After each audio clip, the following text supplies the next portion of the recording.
o seguinte, ó, Ló escolheu o fértil vale do Jordão e se mudou para lá, para o leste. A preferência de Ló por um ambiente urbano já serve de advertência. E esse foi o problema. Só que uma coisa que a gente também tem que entender. Ló, ele não foi direto para as cidades, para a cidade de Sodoma e Gomorra. Ele foi aos poucos. Então ele saiu de lá e fez as suas tendas perto daquelas cidades. E ele ia crescendo, ia chegando mais próximo a cada vez, até o ponto dele estar imerso na cidade ímpia. Isso faz a gente ter uma reflexão. Que o pecado na nossa vida, ele não entra de uma forma abrupta. Pá! Nós vamos cultivando. Cultivando, cultivando. Até então que a gente está rodeado pelo pecado e nós não temos mais força para sair. Essa que é a verdade.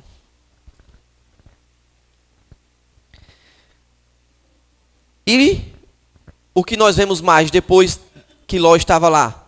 Existe uma guerra de 4 reis contra 5, que levam Ló como cativo, e todos os bens daquela cidade. Abraão vai lá e salva toda a cidade, dá testemunho do Deus de Israel. Aí, em vez de Ló dizer o seguinte, rapaz, isso é um sinal, deixa eu sair daqui, Ló continua na cidade. Porque para Ló era mais cômodo estar na cidade. E aí nós nos deparamos com a visita de 3 homens, que nós sabemos que eram 2 anjos e o Senhor. Eles chegam para Abraão e dizem o seguinte, Abraão, né? Nós vamos destruir Sodoma e Gomorra. E Abraão começa uma intercessão por aquele povo. Olha o que Abraão diz ao Senhor. Destruirá o justo com o ímpio? Olha a pergunta que Abraão fez para Deus. O Senhor vai destruir as pessoas que têm justas naquela cidade por conta da quantidade de ímpios? Aí ele diz, mas se tiver 50 justos? Mas se tiver 45? 30? 20? Pelo menos 10. Aí o Senhor diz, se tiver pelo menos 10 justos, eu não destruirei a cidade. Depois dali, o Senhor vai embora. E ao estudar a Bíblia, eu me deparei que nessa cidade, sabe quantas pessoas justas tinham? Uma. Está lá em 2 Pedro, versículo 7. Que era 2 Pedro, versículo 7. 2 Pedro 2, versículo 7. A única pessoa que tinha justa naquela cidade era Ló. E a Bíblia fala aqui em Gênesis que o Senhor se lembrou de Abraão e pediu para os anjos livrarem a Ló naquela cidade. E Ló foi com sua família.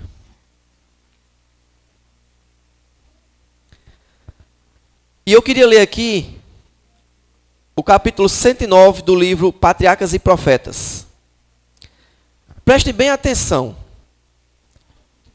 Isso aqui, ela faz um comentário falando sobre o chamado, dizendo que os anjos disseram o seguinte, saia da cidade. Aí aqui diz o seguinte, a serva do Senhor, se o próprio Ló não houvesse manifestado hesitação em obedecer à advertência do anjo, antes tivesse ansiosamente fugido para as montanhas, sem uma palavra de insistência ou súplica, sua esposa teria podido escapar. A influência de seu exemplo a teria salvo do pecado que selou sua perdição. Mas a hesitação e a demora dele fizeram com que ela considerasse levianamente a advertência divina. Ao mesmo tempo em que seu corpo estava sobre a planície, o coração apegava-se a Sodoma. E ela pereceu com Sodoma. Meus amados, os anjos tiveram que sair puxando Ló e sua família. Porque Ló, em determinado momento, hesitou em sair de forma imediata. É como se Ló fosse o único justo de sua casa. Era como se fosse o sacerdote do seu lar. E a esposa, vendo a hesitação dele, achou que aquilo ali não iria acontecer. E ela se perdeu.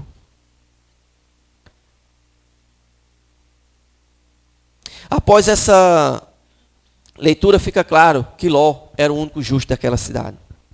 E por mais justo que Ló fosse,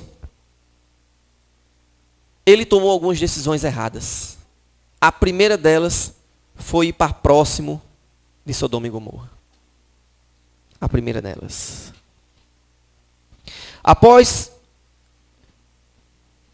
essa decisão, ele colocou em risco a vida eterna sua e de sua família. Preferia a vida cômoda da cidade, mesmo sabendo dos perigos.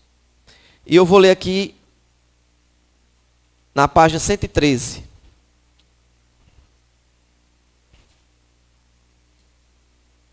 Diz assim: apenas pouco tempo habitou Ló em Zoar. Ou seja, Ló quando saiu disse, não vou para as montanhas não, posso ir para uma cidade, que era Zoar. Mas aí ele ficou com tanto medo, porque lá o povo era tão ruim, que ele disse, não, vai destruir aqui também, eu vou me embora. E foi. Pouco tempo ele ficou em Zoar. A iniquidade prevalecia ali como em Sodoma. E ele temeu ficar pelo receio de ser destruída a cidade. Não muito tempo depois, Zoar foi consumida, conforme fora o intuito de Deus. Ló encaminhou-se para as montanhas e habitou em uma caverna, despojando de tudo aquilo por cujo amor ousara sujeitar sua família às influências de uma cidade ímpia. Ou seja, ele, por aquele desejo, ele sujeitou sua família a viver próximo a uma cidade ímpia, uma cidade de pecado. Qual foram as consequências, irmãos? As suas filhas, por dizer que não tinha nenhum homem ali, armaram um plano e se deitaram com seu pai. Tiveram essa brilhante ideia. E infelizmente nós sabemos que dessa relação saiu as duas grandes maiores famílias, povos que até hoje guerreiam contra o povo de Deus, os moabitas e os amonitas. Até hoje, irmãos. Até hoje. Aí ela ainda continua dizendo aqui. Mas a maldição de Sodoma, ou seja, Ló saiu de lá, não saiu? Ló saiu de Sodoma, mas Sodoma não saiu das filhas de Ló. Mas a maldição de Sodoma seguiu mas a maldição de Sodoma seguiu, mesmo ali, a conduta pecaminosa de suas filhas foi o resultado das más associações naquele vil lugar. A corrupção moral do mesmo se entretecera de tal maneira como o caráter delas que não podiam discernir entre o bem e o mal. Várias pessoas que fazem treinamento comportamental, eles dizem a mesma coisa. Você é a média das pessoas que você mais convive. Se você não quiser ser igual àquele povo, você tem que sair do meio daquele povo. Tá você e outra pessoa no barco nadando em sentido do céu. Se a pessoa não estiver fazendo o mesmo esforço que você para no barranco e diz, desça. Eu quero ir para o céu. Você não quer ir na direção que eu quero ir, então desça. Se você anda com mentirosos, você será o próximo mentiroso. Se você anda com gente falsa, você será o próximo falso. As más influências, elas de fato, fazem com que nós desviamos do nosso caminho. Por mais que Ló fosse um homem de Deus, a sua casa fosse um lugar abençoado, o meio em que ele vivia fez com que as filhas dele tomassem as decisões erradas. Infelizmente. Pior do que esquecer de quem vem as bênçãos, pior do que esquecer de quem vem as bênçãos, é trocar ele pelas bênçãos. É muito pior. Eu pergunto, O Deus que abençoou Ló e sua família, que estava mandando ele sair de Sodoma e Gomorra para preservar a sua vida, esse Deus tinha poder ou não para abençoar a vida de Ló novamente? Sim ou não? Mas Ló ainda assim duvidou. Ele não queria deixar para trás. E o anjo deu só uma advertência para aquele povo. Qual foi? Não olhem para trás. E aqui a gente leu. Por mais que aquela mulher estivesse fisicamente na planície, o coração dela estava voltado para os seus bens. Aí eu faço uma pergunta, irmãos. No caso da mulher de Ló, eram os bens e a comodidade. E no nosso caso? O que é que ainda nos mantém ainda olhando para trás? Que nos impede de avançarmos. Você aceite o convite do Senhor. Semana passada, eu estava fazendo umas compras em um supermercado. E eu encontrei com muita alegria uma pessoa afastada de nossa igreja. Nós recebemos e por onde eu passava, ele passava. Eu digo, ele quer conversar alguma coisa como comigo. membro desta igreja, mas só que essa pessoa ficava por sem querer. Como membro aí da eu fiquei, celestial. Cássia continuou fazendo as compras e eu parei no lugar lá e ele encostou o carrinho. Quando ele encostou o carrinho, eu disse, vai ser agora. Aí ele disse, aí veio me perguntar algumas coisas. E a conversa girava em torno do sábado. E ele disse o seguinte, olha, eu falei para fulano, para cicrano, que se eles tomassem a decisão de fazer um concurso e seguir por esse lado, eles iam transgredir o sábado. Ou seja, ele já fazia isso. Só que ele deu um aviso para essas pessoas. Ele tem a consciência que está errado. Mas ele disse que avisou para esses outros, para que esses outros não errassem. Aí ele disse, e eu já falei, estou sabendo que eles vão trabalhar na eleição, no sábado. Antes da eleição, no sábado, e vão trabalhar no domingo. Mas eu avisei a eles. Aí eu olhei para ele assim, eu disse, cara, deixa eu te dar um... Eu posso falar de mim, eu não posso falar de outra pessoa, mas se eu dizer uma coisa para você. A fé que você tinha, colocada em Deus, que você ia fazer um concurso, ele ia lhe ajudar a passar, não é forte o suficiente para pedir a Deus que ele livre de um trabalho do sábado? Aí ele parou assim, eu digo, eu vou lhe dar um exemplo. Eu trabalhava em um determinado lugar, pedi demissão para ir para outro lugar. E esse outro lugar, a pessoa queria que eu trabalhasse até as horas do sábado. Meu salário era X, e eu decidi não e saí. Passei algumas dificuldades, mas eu pedi a Deus que Ele nunca deixasse eu desonrar o seu nome. Mas aí a minha decisão, ela vinha junto com outras coisas. Não só era, não, eu não trabalho no sábado. Não, eu dava um bom testemunho, pelo menos na minha percepção. Eu não gostava de fuxico na empresa, eu não fazia disse-me-disse, eu fazia o meu papel, dava o meu resultado e tudo certo. Ajudava quem precisava. E eu disse para ele, por mais que haja consequências, eu tenho que ter fé que o Deus que me colocou aqui, Ele é capaz de me resguardar em todos os momentos. Aí ele ficou por acolá e disse, e outra coisa, eu decidi, porque como eu falei, é decisão, eu decidi ir para esse emprego. Então eu tinha que pedir força a Deus para ser homem o suficiente para dizer, eu prefiro ao Senhor do que ao emprego. Aí ele ficou calado. Eu disse, quem deve tomar a decisão é você. Quem deve tomar a decisão é eles. São eles. Eu tomei a minha decisão. Não foi fácil. Mas eu estou aqui para louvar e agradecer a Deus porque Ele tem cuidado do meu lar. Amém? Mas engana-se. Engana-se. Porque nós procuramos desculpas para corroborar com o erro que nós andamos cometendo. Então nós vivemos incorrendo em erros e nós ficamos procurando desculpas para dizer, não, eu estou certo. Eu estou certo. Muitas vezes nós buscamos muitas desculpas. para sustentar um pensamento. Nós estudamos na lição da escola sabatina que os líderes judeus, eles procuravam desculpas para incriminar Jesus. Eles queriam um pretexto. Ele queria um pretexto. Lembra do verso, para finalizar, lembra do verso inicial que a gente leu? Filipenses 13, 14. 3, 13 e 14.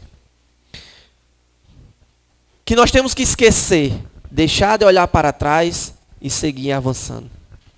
O que prendeu a mulher de Ló nesse mundo foi o dinheiro. Ela preferiu olhar para as bênçãos do que olhar para os Deus das bênçãos. E o que é que anda, irmãos, fazendo com que nós tiremos nossos olhos de Deus, dos Deus das bênçãos, e olhamos só para as bênçãos que o Deus das bênçãos pode nos proporcionar? Não há como viver de forma íntegra,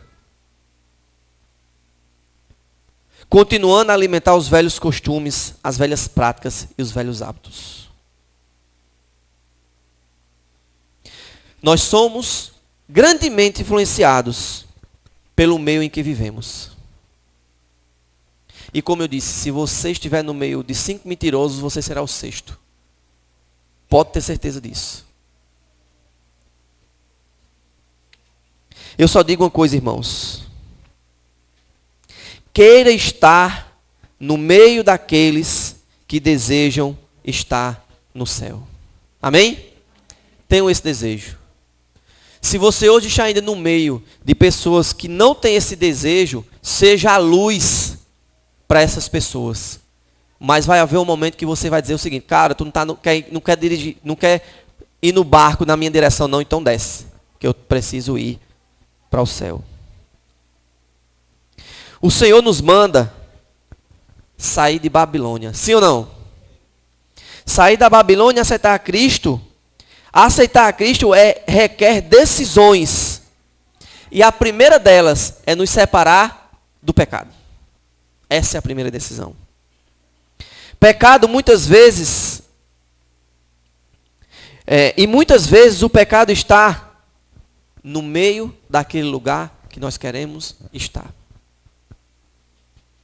Por isso que eu tenho que decidir se esse lugar que eu estou hoje,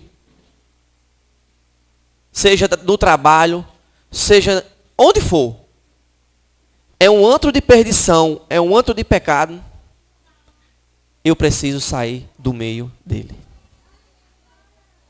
Porque senão, logo, eu serei mal influenciado por aquele local.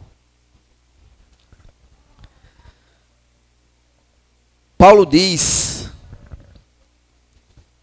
que tudo que perdeu, ele considerou como refúgio por amor de Jesus Cristo.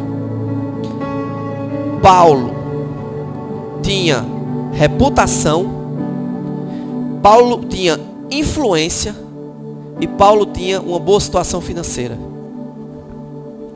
E Paulo diz que perdeu tudo, inclusive amigos. E ele diz: eu perdi tudo por amor a Cristo.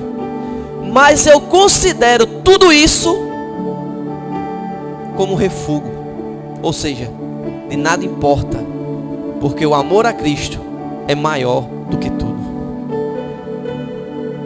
Irmãos, o que nós temos que entender é que nós temos que tomar uma decisão de nos apartarmos do pecado, de sairmos para longe daquelas pessoas que nos influenciam para o mal.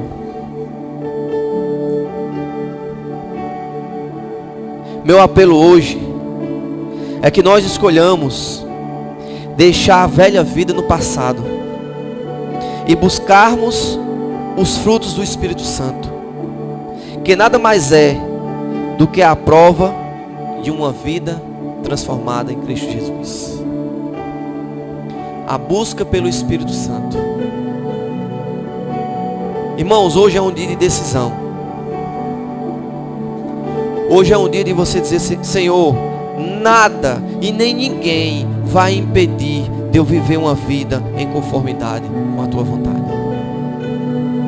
Senhor, eu estava distante, porque eu achava que eu tinha que ser aceito por as pessoas, que as pessoas tinham que estar do meu lado, me apoiando. Hoje é o dia de você entender que o único apoio que você precisa é o apoio do nosso Senhor Jesus Cristo. Ele é a única pessoa que pode lhe fortalecer.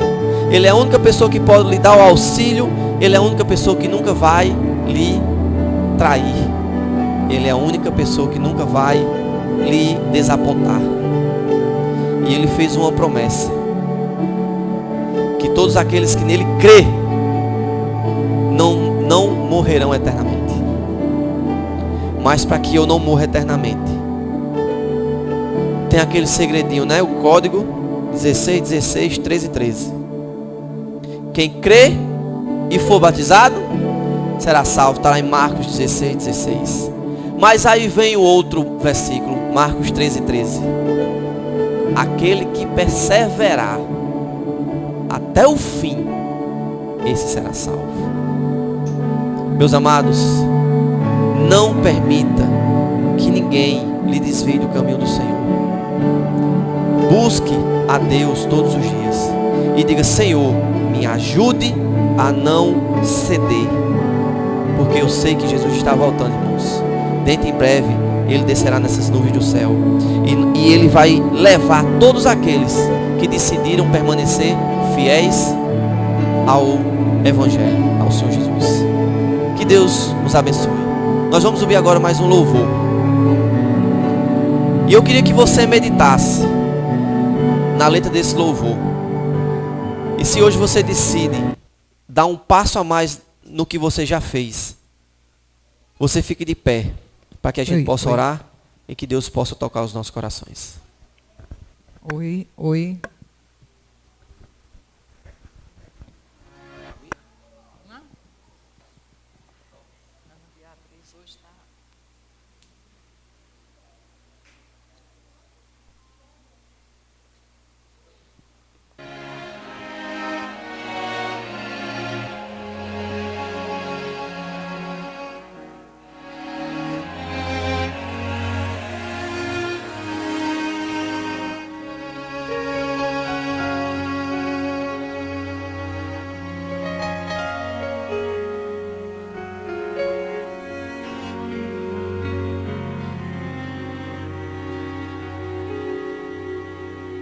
Perante o Rei, diante desse tribunal, estou aqui para ser julgado.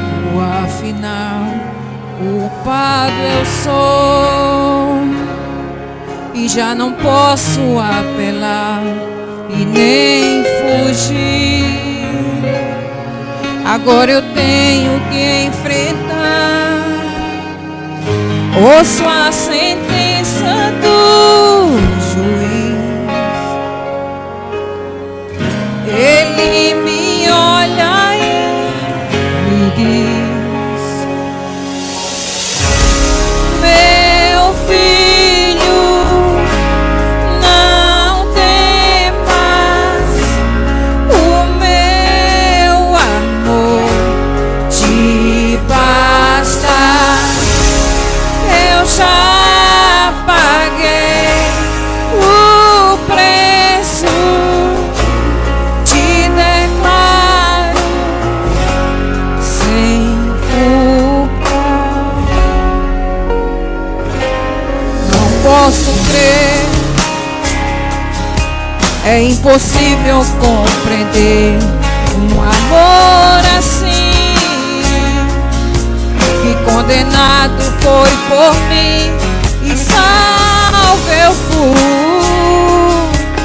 Quando Ele se entregou e a olhar para a cruz eu começo a chorar. Ela era para mim. Eu penso então no que eu fiz.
Amém. Que Deus seja sempre louvado.